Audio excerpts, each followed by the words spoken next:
Nafikiri waheshimiwa wamesema on my behalf, na kwa hivyo yangu itakuwa mfupi sana. I want to use this opportunity kushukuru our councils, Cliff Ombete and Danson Omari.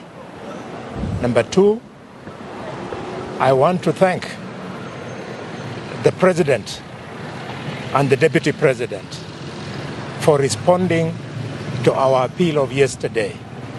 The police had completely refused to listen to us, but our appeal has been listened to, and we want to thank the two leaders for where we have come. Having come this far, I came before the office of the President, and I pleaded that I be given Rashid so as to bring Rashid to hospital together with members of his family. I'm grateful that we were given Rashid. Rashid is now in hospital. I don't even have the energy to address you because I feel very bad as a qualified doctor, a good one, that a man who is now lying in a hospital bed, hapa kwa casualty, with blood oozing from the wound that he undergone a previous operation, was going through this treatment at a police station. I feel really, really bad for this country. But be that as it may, we thank the system that Rashid is now in hospital. Let him stay in hospital. I know the doctors will release him when he is due. But as the police awaits for Rashid to be released, as the family, as his lawyers, as the country waits to hear Rashid's story, we are demanding, as the leaders of Kakamega County, that Rashid is not going to be dragged into a case which is not his.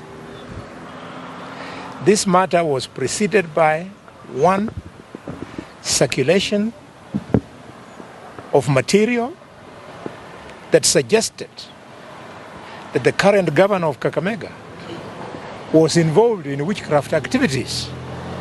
We noted. It was quickly followed by another series of release on social media of Rashid having... First and foremost, let it go on record, and you have heard from Senator, we failed to convince the police that the life of Rashid is in danger. As lawyers, we presented medical reports. The police refused to release Echesa or take him to hospital. We had to invoke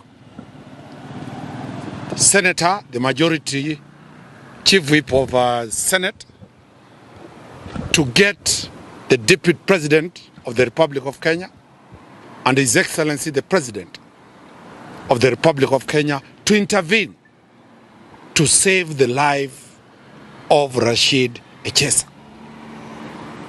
Senator Khalwale called the Deputy President and the President and said, it is a question of allowing Echesa medical access. It is not the question that the head of state or the deputy are interfering with the criminal investigations that are going on. The Deputy President and the President intervened. Today, Echesa has been brought here for medical attention. The condition is horrid, as doctors told you. He's bleeding profusely from the wound where he had surgery. We leave it to God, and we leave it in the hands of the doctors. What will happen is subject to what the doctors will decide and how he responds to the emergency treatment that is undergoing. Mr. Cliff can finalize on the other matters. That followed the motor vehicle that was carrying Echesa to hospital. I can confirm that the time he was being brought in to the hospital, it was as a result of intervention. He was actually, let me say, critically ill. The OCS had to call the officers of CID because she's only a custodian, but she had instructions that he should not be released. She insisted that this person is critically ill.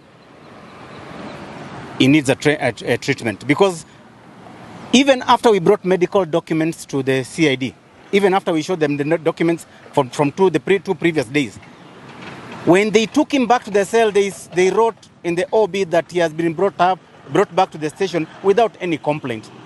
Honestly, isn't this rogue? Be as it may, he has been brought in. He is critical. He's been checked on. Tests are being conducted. He's actually bleeding quite a lot from the wound. We as lawyers cannot say much about the condition. All that we know is that he's totally unwell. But this brings us to a very simple thing. And this I must keep on asking. When a complainant has been turned into an accused person or a criminal, we need to start asking questions again, whether our system is working properly or our system is being influenced. Is it being influenced? Yes. Why? When somebody comes and tells you he has used 240 million shillings because he has been extorted, the question would be, what had he done that was so crucial, that was so bad, that was so negative, that he had to get 240 million to cover up? That is a serious question. What was he hiding? If then it is not true, why is he giving false information? 240 million is 240 bundles of 1 million shillings each. How do you carry that? Does it have paper trail? Where did you get it from? Can you be able to prove? If you cannot be able to prove, then you have no case. And until this particular moment, the police have nothing. So I'll ask some, for me, it now cuts across the board. The people of Kakamega, question 240 million, where it came from. Pesa yetu. And find out whether your state of development, are you developing or 240 million shillings is missing? Are you a God-fearing community? Because now you are being the butt of the jokes. Muna uchawi, muna uganga, muna fertilizer mbaya, kila kitu is coming out. So the question would be, are you a fearing nation that fears God? If so, are you having a governor that fears God? Kama yeye anaendanga kwa uganga, then you have a problem. Mimi naona ni kama itahitaji murudi by election. Ama mtoe governor, lakini hiyo ndio mnajua. But in the meantime, Baraza needs to answer questions, and they are not few, they are many, and they are not small, they are critical, they are crucial.